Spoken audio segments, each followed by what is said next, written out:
What's good? So if you guys have seen my previous overview videos covering both ways of Sorc changes and have seen or heard of my onslaught rant of almost 3 fucking hours, then you'd be aware of the lack of Succession Sorc changes that we got. And since the rant video would be deemed too long to watch and lacks enough edits and demonstration for those non-Sorcs to fully understand and see what changes Succession Sorc needs, I've decided this video will act as a nice summary visual demonstration of the top 15 changes Succession Sorc needs. So let's get this shit started. Starting off with number 15, the pre-awakening hotfix.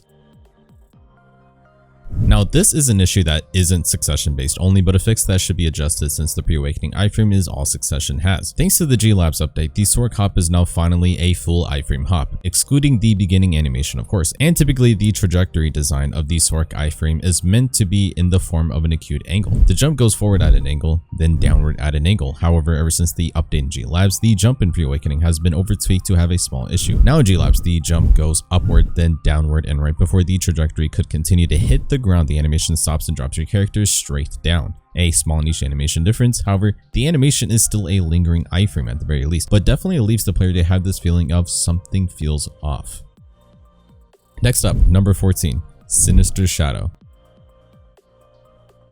This ability has unfortunately decided to be removed from the G-Labs pre-awakening skill tree, and there hasn't been a good explanation as to why. Sure, the ability gives us crit that we generally don't need per se, but as a Succession Sorc that lacks a lot of mobility and has appreciation for repositioning in PvP and PvE, this ability should definitely come back stronger than before. Not only would I recommend it to come back, but also for it to be just a bit faster in animation and perhaps a bit longer in distance. You could even take the frontal guard you put on Claws of Darkness and instead put that on Sinister Shadow. Either way, this ability being removed arguably hurts Succession a lot more than Awakening, thus needs to come back and could potentially be in prime form.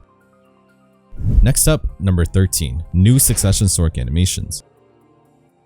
Since Succession Sorc overall lacks a lot of aspects compared to Awakening, Succession Sorc could definitely use the identity push to help its overall aesthetic of an assassin mage. As it stands now, most Succession classes have the similar same issue. In fact, Succession Sorc can be seen as just a pre-awakening Sorc, which is obviously what Succession is, but not in a good way, but definitely doesn't help to entice people to play Succession outside of enjoyment or interest. You can easily change the overall look and color of Succession abilities or pre-awakening abilities as a whole. From what a shadow eruption looks like in Succession could potentially look like an ability from the Shadow Arena, more purple, cooler animation. Succession could potentially be a mix of hot pink and violet or purple, mixed in with some base of black and charcoal. I'll go ahead and say this myself, updating and revamping the sound effects of Succession Sorc would help a lot too. Added more detail FX, add a bit more bass. Those qualities alone help to give you a different feel entirely, on top of newer looks as well. Succession Sorc could use an overall animation revamp to make everything look signified as a Succession Sorc in PvP. This will not only help to make a clear difference between Succession Sorc and Awakening Sorc, but also help to make Succession's identity more solidified in her dark magic antics. Next up, number 12, block in S block. Since Succession Sorc is arguably an incomplete class design, there has been numerous times Succession Sorc has lacked in a protected stance or movement to help counterbalance its stamina and shards issue. In fact, the only way Succession Sorc can safely rely on protection while standing still is the infamous Prime Crow Flare, a frontal guard with no cooldown, and the ability itself is on a 2-second cooldown. This ability is the only option for Succession Sorc to stay still while protected. Otherwise, standing still or even walking backwards offers us no options for protection. In comparison to newer classes and even the old, having S block or a form of block seems to be pretty common, and for those that don't have any, have a solid enough class kit to offer plenty of movement to compensate. In Succession Sorc's case, we neither have good movement to compensate nor block or S block on top of that. So the easiest change to Succession Sorc would be a form of block or S block that could be added or taken straight from Claws of Darkness and into our block stance. However, the block or S block wouldn't be needed if we had new abilities and better movement to interact with. Either way, it's number 12 for a reason, since I would much rather have better movement and less stamina issues, but if none of these are fixed, then a block would be 100% needed. Up next, number 11, Bloody Calamity. This ability has been unfortunately been mistreated over a year and a half since Succession Sorc's release. Not only has its damage been nerfed, but its healing as well. In the recent patch, they decided to lower its cooldown to 16 seconds. However, this doesn't necessarily tackle the real issues of Bloody Calamity. The first major issue, arguably, is the damage done. An ability that is our only super armor ability with high implied damage output, has nowhere near the same damage as a Grim Reaper's Judgment, Awakening Sorc's super armor damage. Our only super armor damage will need a damage increase or damage reduction decrease to see this ability reach its full potential. Since now Succession Sorc has only one super armor damage ability, with Awakening Sorc's now 4 damage super armor abilities being Grim Reaper, Soul Reaper, Harshen's Nightmare, and Swirling Darkness.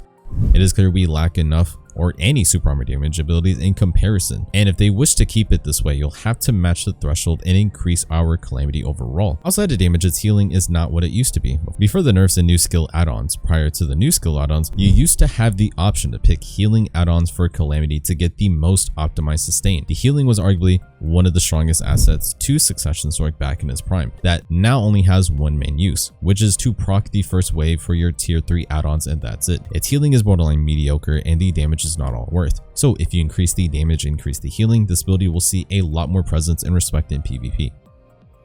Up next, number 10, ability cancel and tweaks. Since Succession Sorc factually lacks less abilities to use than Awakening classes, it is important to counterbalance that issue with more cancels within the pre-Awakening skill tree for Succession. Succession Sorc is a combo class by heart, using what little options that they have to make use of it, creating combos on the fly. However, they did take the right step with new Blooded Calamity cancels. However, at the state Succession Sorc is in, it will need way more cancels to compensate for the lack of abilities. And besides needing more cancels within our own kit, tweaks on older abilities will be needed as well. Tweaks such as removing the unsafe CC of Prime Russian Crow and instead making it a longer super armor movement with no CC. Perhaps making Midnight Stinger much faster or giving it a proper protection, either super armor or an iframe, assuming we don't get any new movement options. Making Prime turnback slash more accurately projected based on your crosshair, rather than to be forced to be the direction of your character. Faster animation coming out of a cancel could be helpful as well. More Abyssal Flame cancels and faster animation coming out of an Abyssal Flame cancel. Shard Explosion, outside of buffing it, could use a much faster animation and more cancels in and out of it. Shadow Wave suffers the same issue. This ability also needs a faster animation and much more cancel opportunities coming in and out of it. Up next, number 9, Prime Pre-Awakening Push.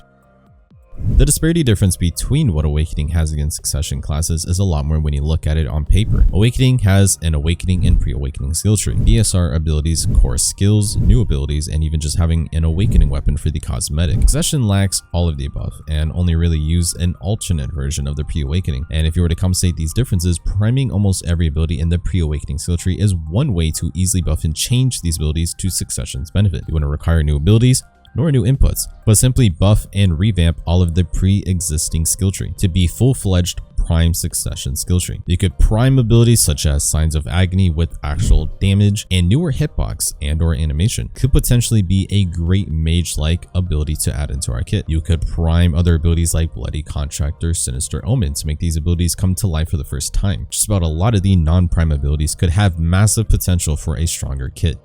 Up next, number 8, Prime Rebombs.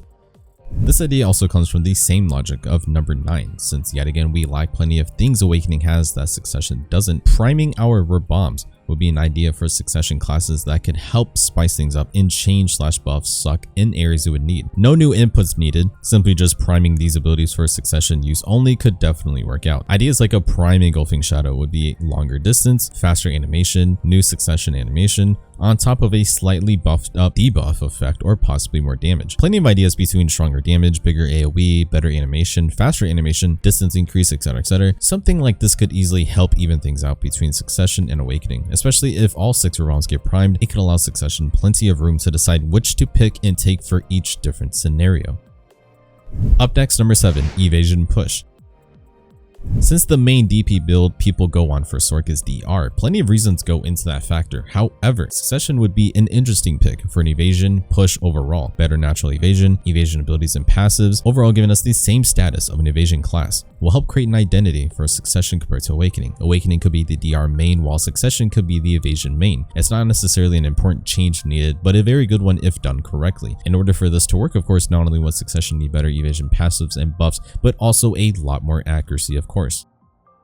Up next, number 6, Prime Crowflare.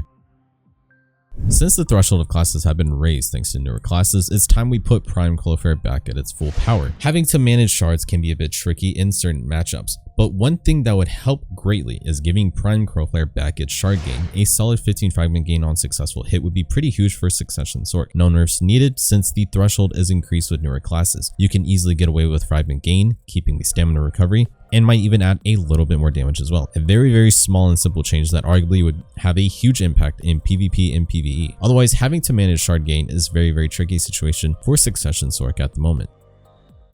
Up next, number 5, Servant's Mechanic. This is a new idea and mechanic that I come up with that could help add more complexity and difficulty to Succession Sorc, all the while adding new ideas in a stronger Succession kit. Servants of Darkness will be another mechanic very similar to the Shards mechanic, but is used for stronger versions of abilities or entirely new abilities as well. It will consist of 40 Servants Fragments or 4 whole Servant Shards. Every 3 to 5 seconds will give you 1 fragment passively, and only prime abilities can give you extra fragments on hits, anywhere from roughly 7 to 10 after successful hits. Once reached a total of 4 whole Servant Shards, any excess fragments gained will refill the counter meter and fill it up once more, making the total capacity 80 fragments. It will showcase a different icon in color to signify the excess capacity. In order to use these Servant Shards, they will be used for stronger versions of previous prime abilities or new abilities entirely. Of course, these Servants abilities will have a reasonable cooldown, so you couldn't spam them back to back even if you had 80 fragments. You'd have to wait for cooldowns, of course. For example, if we have a prime Dark Flame frontal guard ability with an ultimate version that continues the ability into a knockdown CC, consuming 10 fragments. If this were to have a Servants version, Servants Dark Flame, the input would be S, LMB into RMB and E. This would activate the Servants version, consuming 20 Servants fragments, and would leap over a small distance with protection and deal massive damage in CC in a full 360 manner. Same knockdown CC, but with a full 360 range and damage range. New animation, higher damage, and could easily be super armor as well, or perhaps a Servant's Dream of Doom. With the inputs of Shift and E, you could add in spacebar as well to activate Servants version, then LMB to throw it, consuming 25 fragments and activating its ability. It would not only look different with new animation and sound, but could be a completely different CC and higher damage, acting as a second or new ability to play with. This mechanic will add a bit more thinking and complexity to Succession, on top of allowing more room and ideas for new abilities to come into play without needing a skill tree. Then of course there will be certain abilities or versions that have a high cost Servants ability, costing up to 40 or even up to 60 or 70 fragments for a very huge hard hitting ability for group fight situations. For example, there could be a Servant's Bloody Calamity for the cost of 65 fragments that could increase the first 2 waves by almost 3 times the AoE hitbox, and the projectile could be much bigger AoE with a lingering suction effect with added CC towards the end. If not, more damage of course, kind of like a Void Vortex like ability. They could always make the Servants version a completely different ability or just a stronger version overall. And since you would be using a pre-existing ability to transition into a Servant's ability, after successfully using a Servant's ability, it will refresh the cooldown of the regular prime ability, and if deemed too strong of a refresh, you can always make Servants reduce the prime ability's cooldown by 75%. The idea of Servants isn't necessarily to pick between 2 abilities, but to have the options to do both. The goal is to have more abilities in our kit rather than replacements. The Servants mechanic will add diversity with a bit of complexity. You can decide to use these smaller cost Servants in PvP for more consistent presence and damage, or you can save up your Servants for massive plays in group fights or node war situations. Up next, number 4, Shards Consumption. Since Succession lacks enough movement to get around easily without running out of stamina or shards, the shards consumption is half the issue for this problem. Both Midnight Stinger and Rushing Crow consume 10 fragments each to use the full version. Both account for 2/3 of our movement options. That also doesn't include other movements that take up our shard as well. The best thing they can do is either remove shard consumption from both Stinger and Rushing Crow while keeping the full version as a permanent mechanic, or just reduce all of these abilities' fragment consumption to 5 instead of 10. That way Succession Sorc won't have to worry about running out of shards in the matter of 10 seconds. Otherwise, Succession Sorc will have to forever deal with only having 3 abilities to move with, while Awakening gets at least 5. On top of that, they have 3 iframes, not including Nightmare, which accounts for 4 total iframes. Succession only has the 1 iframe. Up next, number 3, Damage Push.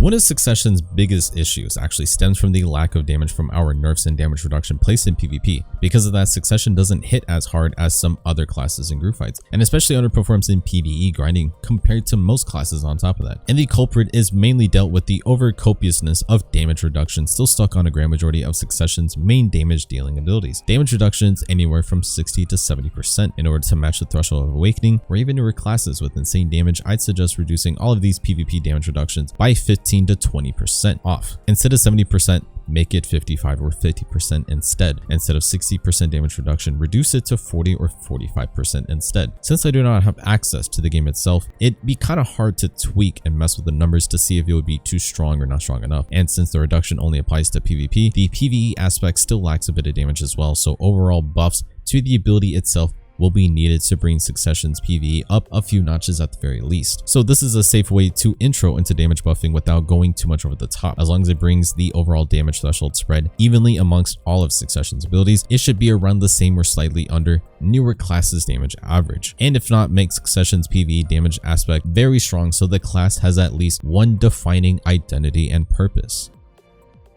Up next, number 2, accuracy push. Since this class has 2 abilities with no accuracy at all and several abilities with okay accuracy, accuracy push overall would be a great way to boost Succession's overall damage as well without having to add blatant extra hits and damage stats. Giving accuracy not only would help push the evasion design, but also gives Succession's the accuracy it heavily needs compared to its crit. Since accuracy and damage go hand to hand, accuracy would have a bit more priority than more damage, only assuming they increase the overall accuracy on all abilities and possibly a new accuracy passive. Accuracy and damage are the yin and yang when it comes to PvP. So damage alone wouldn't fix everything. More accuracy would be needed as well. I would recommend a solid accuracy increase of 5 to 12% for those that were under or at 20% or below. Since Violation and Blackwave have no accuracy, anywhere from 15 to 23% accuracy is a good start for those two specifically. And those that were above 20% could potentially be bumped up to 35%, or even just Dream of Doom alone at 50% would be huge. Honorable mentions to Shard Explosion coming back to full power at 100% as well. And before I get into the number 1 spot, I have honorable mentions that pertain to the Succession spec overall. One of them is the Succession weapon, an idea that has plenty of potential and good reasoning as to why we need one by now. You see, with Succession classes, they do not have access to the Awakening weapon and thus have no actual purpose of having one period. The Awakening weapon was supposed to carry over 30% damage base on the AP to Succession's damage, but there has been some claims and tests done by multiple people, even by Big and Shiny, that seem to be inconsistent or not deemed as worthwhile, which thus has created the Try Dandy with C19 Caphras meta. It's the cheapest and most effective way to keep the stats of Dandy while also gaining the effects and benefits of C19 Caphras for accuracy. Otherwise, it makes no sense to have one thematically nonetheless. So an idea could be brought that you could acquire yourself a Succession weapon to put in your Awakening slot, which now could be your Succession slot, by completing a quest and easily progressing it by juicing it up with Caphras, perhaps 5 levels total, and each one jumps up in high increments. Of course, Caphras level 4 of the Succession weapon would have the same stats as a Try Dandy at C19 would have. Then level 5 could be a huge boost to max out. And instead of the 30% AP damage transfer, this weapon could have Sheet AP, and the Sheet AP would directly feed your main hand Sheet AP. Either each level increases by 1 Sheet AP, so level 5 would have 5 total Sheet AP, or starts out at 1 AP for the first 2 levels, then 2 AP for the next 2 levels, then level 5 at 3 Sheet AP, mimicking the Veil's Sheet AP. This way there is actual purpose and advantage to having a Succession class, rather than it just missing one whole weapon. Of course, you wouldn't easily add this weapon for animation purposes, but would rather add another cosmetic to your outfit. In this case, Succession Sorc could use another amulet on their hand, or a spell book of some kind, anything to give Succession a better identity design, rather than to have it be just half a class. And now finally, for the number 1 spot, the number 1 thing absolutely needed for Succession Sorc without question: new abilities. Since Succession Sorc lacks a lot of things I've already mentioned throughout this video several times, and pretty much is like a half class and incomplete skill kit, a big chunk of the issues does stem from lacking new abilities or enough abilities to play with. No BSR or core skills to mess with, no Awakening skill tree. Only having a small pre-Awakening skill tree is not enough. So I'll cover each new ability, idea, and design that I've come up with from my previous rant video that I think would be a great addition to Succession Sorc. These ideas are not on the premise that each and every one is added, but rather each ability will have good purpose and use for Succession individually. Of course, if all of these new abilities were added, I'd have to tweak and change them a little bit so it's not too overpowered collectively. First ability idea is Servant's Intent. Succession Sorc's Grab. This ability cast animation will be a forward lunge that goes about the same distance of Rushing Crow. It'll have its own special effects and animation, perhaps a dark magic claw surrounding her arm as she's getting ready to grab. A fast and quick forward movement with frontal guard or super armor. This animation will lunge towards one direction until the end animation is reached. If comes into contact in front of an enemy, the hitbox will grab the enemy and drag them across the floor for roughly 1.5 seconds to 2 seconds while in full super armor, then ending it off with a CC. The CC could potentially be a float or a down smash. This grab mechanic will not be an insta grab similar to most grab classes. This grab requires you to use skill and strategically position the trajectory of your grab so you can connect it. It gives your opponent a small window to react and counter, but also forces your opponent to be quick on their feet. Otherwise, stationary, block, and protected classes will be punished. Since they removed the Shield of Darkness, the input shifting queue is now open for pre-awakening and could be the new input for this grab. Or if you wanted to save that input for something new, you could use my Servants of Darkness mechanic and use Claws of Darkness, W and L and B with shift to activate the new grab ability. Next ability is Servant's Ascent, the repositioning ability. This ability instantly casts you into Dark Shadowy Wisp with super armor in the beginning animation that then sends you flying straight up high in the air to float around for roughly 3 to 4 seconds, then allowing you to pick a location to land on as it sends you descending downward to the ground, all the while in iframe. So only the beginning animation is a super armor, the rest is a complete iframe. This ability inspiration came from the shadow-like wisp moving around in the movies Harry Potter. They depict a similar dark magic sorcery movement that Succession Sorc could easily pull off. The distance from the start of your animation and how far you can go with this ability will be roughly the length of 3 shadow leaps, giving you a nice 360 distance to pick and choose where to reposition. This ability purpose works as a great escape or possibly a very high risk play of getting into the mosh pit. It will be a mix of what Awakening Zerker, Awakening Sage, or what Lon can do when it comes to aerial repositioning. And on top of that, this ability will mimic what Awakening Sword can do with Nightmare, except this ability will allow and offer more to give Succession a stronger identity. The cooldown could be a solid 20 to 25 seconds and could be its own ability input, or it could use my Servants of Darkness mechanic as well. Next ability is Servant's Dance, new iframe mobility. This ability dashes forward only with an iframe with cooler animation effects and would have 2 times to recast it before going on a solid cooldown of 6 to 8 seconds. So you could activate the iframe 3 times, then cooldown. This idea is pretty much the same concept as the ultimate Ahri has in League of Legends, except each dash is an iframe. Shadow Leap is one big help to Awakening Sorc's movement, not only in distance but also the fact that it costs mana and is an iframe. But as it turns out, the length of one Shadow Leap is actually the length of 3 regular iframes. So the idea is to mimic what Awakening has that Succession doesn't and to put a spin on it. So by breaking it up into 3 parts, each costing mana, each acting as an iframe, Succession Sorc would now have the proper burst movement for close range combat and sticky situations. This ability would also allow your stamina to passively recover and would help your stamina management overall, since you wouldn't need to spam your regular iframe 24/7. Next ability, Shadow Blaze. This ability is pretty simple. It's an ability that has 2 parts, the first initial hit, then the second AoE hit, much like Shadow Ignition. The first wave would be one solid 360 AoE into another slightly bigger 360 AoE. This ability would have high damage output, fast animation, decent modifiers, and would be super armor. Since Succession only has Bloody Calamity as a super armor damage, it would be important to push more super armors for Succession Sorc to use. And this one would be a great ability to cancel into things like Bloody Calamity for a full super armor duo, much like Grim Reaper into Soul Harvest. You could even make this ability have a CC on the first initial hit, making it our first and only protected super armor CC. This CC could easily become a float or a knockback. Next ability, Servant's Maelstrom. This ability would be one of our newer mage-like abilities with high damage output. It will be a quick casted ability with either a frontal or no protection at all. It would have a very quick startup animation before throwing out a huge projectile dark magic ability. The overall hitbox would be that of a cone-shaped vortex. The length and distance would be definitely long range and would have a solid slowing effect as well, either 20 or 25% slowing on movement speed and casting speed for a solid duration. This ability would be easily cancelled before and after lots of our mage-like abilities like Calamity, Dream, Abyssal Flame, or even Signs of Agony. You could do something crazy like cast a Bloody Dream, then cancel into Servant's Maelstrom for a 3-way burst. An ability like this would help our overall damage in PvP, our range would be increased, our mage-like aesthetic would be made more clear. Next ability, Servant's Shadow Rain. This ability will have an initial cast time animation of dark energy in her hands, then throwing your hands as dark magic AoEs descend from the air and hits the ground for an explosive magic AoE.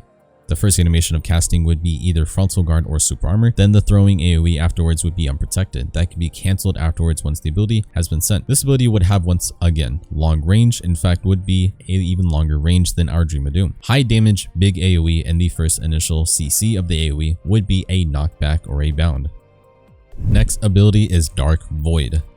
This ability is a full moving super armor ability. The animation would be that of a dark magic spherical black hole. You could walk around in this spherical void ability while dealing massive amounts of damage in super armor. The ability itself would have a reasonable cooldown of 1 minute to 1 minute and 10 seconds, and the duration of this vortex would last up to 8 seconds. This ability would be a heavy hitting super armor ability that gives Succession more respect when it comes to challenging them in the damage trade war, and gives them more pressure during big team fights.